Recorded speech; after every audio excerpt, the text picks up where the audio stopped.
Hari ini tidak terasa 13 tahun 5 bulan banyak orang memberi saya gelar atau nama pendeta tanpa air mata.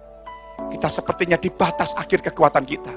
Saya berkata, Tuhan, saya sudah berobat keliling ke beberapa negara.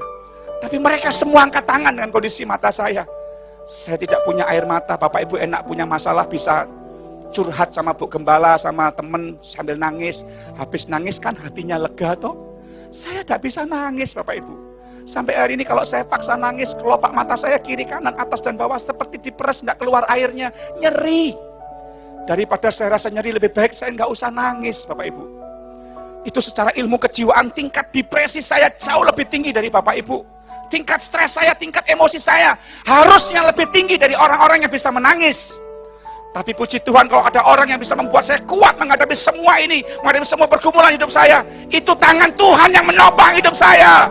Itu tangan Tuhan yang memampukan hidup saya. Untuk saya hadapi semua dengan tegar. Masalah dan pergumulan hidup ataupun pelayanan, saya hadapi semua dengan hati. Kalau cuma sekedar tidak punya air mata, is okay lah, no problem Bapak Ibu. Tapi dampak tidak punya air mata itu ternyata sebuah kebutuhan yang sangat utama. Saya harus pakai ini setiap 15 menit sekali Bapak Ibu. Ini yang botol besar, yang ini yang botol kecil. Yang kecil ini 15 ml hanya untuk 1 hari. Ini harganya 13 US dollar dan harus saya beli dari Amerika, tidak ada di Indonesia. Yang besar ini 30 ml hanya untuk 3 hari. Kalau saya pakai baca, main komputer, nggak sampai 3 hari udah habis Bapak Ibu. Karena saya membaca atau main komputer jaraknya tidak lebih dari 10 cm. Dekat sekali Bapak Ibu. Dan saya bilang sama Tuhan, Tuhan, aku tidak mau menyerah dengan keadaanku ini. Walaupun aku punya potensi besar untuk mengeluh sama Tuhan, kau curang sama saya. Kau suruh saya melayani di Bontang, saya taat Tuhan. Saya bawa istri dan 2 anak saya pindah di Bontang, dari tempat yang nyaman di Samarinda. Merintis jemaat di Bontang cuma 13 orang waktu itu. Saya rintis dengan penuh perjuangan sampai hari ini Bapak Ibu. Saya berkorban nabur buat Bontang. Bahkan sekarang pun saya dipercaya Tuhan untuk membangun rumah Tuhan di Bontang. Biayanya 4,5 miliar. Saya nggak suruh jemaat saya janji iman. Yang mau nabur, nggak mau ya sudah, saya bilang. Saya nggak jalankan proposal ke perusahaan-perusahaan. Tidak ada sehelai pun. Saya jalani dengan dengkul saya duduk di kaki Tuhan. Ini proyekmu Tuhan dengan saya jalani. Saya lakukan semua dengan penuh sport jantung Bapak Ibu pelayanan saya. Saya kalau nggak pakai ini, saya persis kayak orang buta Bapak Ibu. Karena kalau saya sudah mulai rasa kering, bola mata saya lengket, nggak bisa gerak. Kalau saya paksa gerak, itu bisa melukai kornea mata saya. Belum lagi kalau istri saya berkata, kok bulu matamu udah panjang kok. Waduh, trauma terbayang Bapak Ibu. Itu berarti saya harus pergi ke dokter mata untuk apa? Cabut bulu mata yang panjang-panjang. Saudara pikir enak cabut bulu mata? Kalau pas dokternya, saudara ya, apalagi dokternya juga pakai kacamata. Aduh, spot jantung saya, saudara.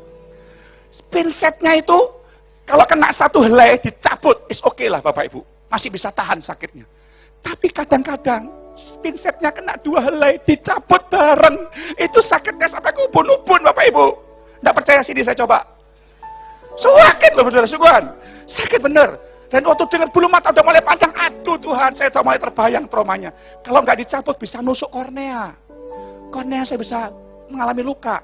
Karena dampak saya tidak punya air mata ini adalah saya tidak dapat melihat dengan jelas lebih dari 1 meter. Jujur di tempat ini saya nggak bisa lihat saudara. Yang namanya jatuh dari tangga ini, wah sudah sering saya Bapak Ibu. Sudah sangat sering. Karena sewaktu-waktu sangat berbahaya sekali dengan kondisi mata saya seperti ini. Bisa bayangin nggak saudara? Dalam kondisi mata seperti ini loh, Tuhan tuh kok sepertinya tega dengan saya. Dia suruh saya melayani bukan untuk Kalimantan Timur saja loh saudara. Tuhan bawa saya ke pulau-pulau, desa-desa, kota-kota, bahkan separuh bumi saya sudah keliling dengan mata seperti ini. Sebagian besar saya pergi sendiri. Saya diundang ke Boyolali, saya turun dari kereta api di Semarang. Saya pikir ada tangganya, ternyata tangganya belum dipasang. Saya jatuh dari kereta api Bapak Ibu, gara-gara mata. Saya mau besuk, mau mengunjungi tokonya jemaat saya yang punya rumah di Bontang. Saya mau nyebrang jalan Bapak Ibu, di depan dia Bapak Ibu. Jemaat saya lihat gembalanya ditabrak sepeda motor. Nyebrang jalan kaki, saya sudah tengok kiri kanan, tidak ada benda bergerak. Ternyata ada motor dari sisi kanan ngebut Bapak Ibu. Saya ditabrak sampai terpental 5 meter. Kaki saya 2 tidak bisa gerak, rusuk saya sakitnya minta ampun. Saya mau bilang sama saudara ya, hari ini saya punya alasan kuat untuk tidak mau ada di tempat ini. Karena resikonya terlalu besar buat orang yang punya mata seperti ini. Nabrak kaca itu sering saya Bapak Ibu. Salah panggil orang itu makanan pokok saya. Tapi saya bilang, Tuhan, aku tidak pernah ngeluh dengan keadaan seperti ini. Walaupun sewaktu-waktu maut di depan saya. Karena itu saya anggap kasih karunia kepadamu. Hari ini, Tuhan tidak pernah salah. Saya yakin Tuhan juga nggak salah mengizinkan mata saya seperti ini. Puji Tuhan, bulan November yang lalu saya merilis album saya. Judulnya Walau Tanpa Air Mata. Di depan ada mungkin dijual, isinya juga ada lagu-lagu saya dan kesaksian saya. Kenapa mata saya bisa seperti ini. Saya rindu supaya saudara yang hari-hari ini merasa bebanmu berat, dengar baik-baik. Ternyata di luar sana masih ada orang yang bebannya lebih berat dari saudara. Dan mereka bisa bersyukur tuh. Mereka bisa menyembah Tuhan dengan keadaannya. Mereka tetap bisa bilang Tuhan itu baik. Dan salah satu dari mereka mungkin Samuel Irwan. Saya rindu lewat pujian ini Anda dikuatkan. Saya tidak pernah menyerah dengan keadaan saya. Karena saya tahu Dia beserta dengan saya.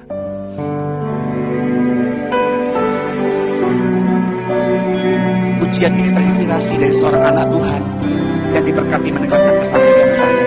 Dan dia membuatkan lagu ini buat saya. Tanpa mata pun ku kan melayanimu, tanpa mata pun selalu mencintaimu. Apalah arti hanya tanpa air mata, semua yang ku punya untuk kemuliaan-Mu. Ku mau melayanimu, ku mau mengasihimu ke ujung dunia. Kau utus, ku siap melayanimu. Kau berjalan bersamaku, lewati maut di depanku. Tetap ku setia sampai akhir hidupku.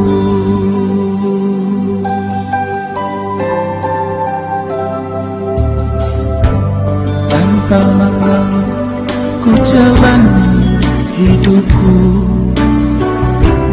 dengan bersyukur ku terima kehendak-Mu.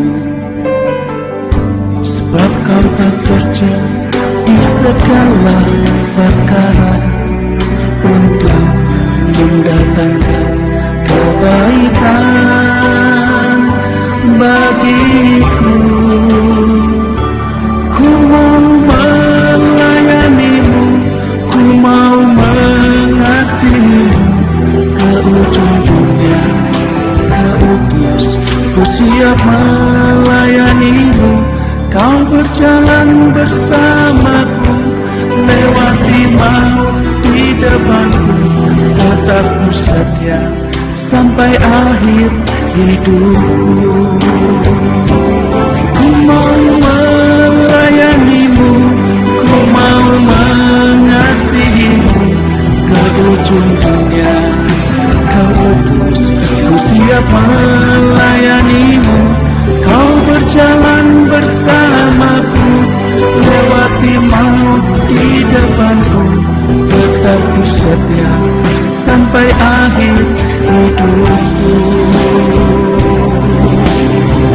Sebab hanya Tuhan Allah yang kulayani. Apapun juga keadaanku, kan tetap ku iring Yesus di seumur hidupku. Haleluya. Ku mau melayanimu, ku mau mengasihimu ke ujung dunia. Kau utus, ku siap melayanimu. Kau berjalan bersamaku, lewati maut di depanku. Tetap ku setia sampai akhir hidupku.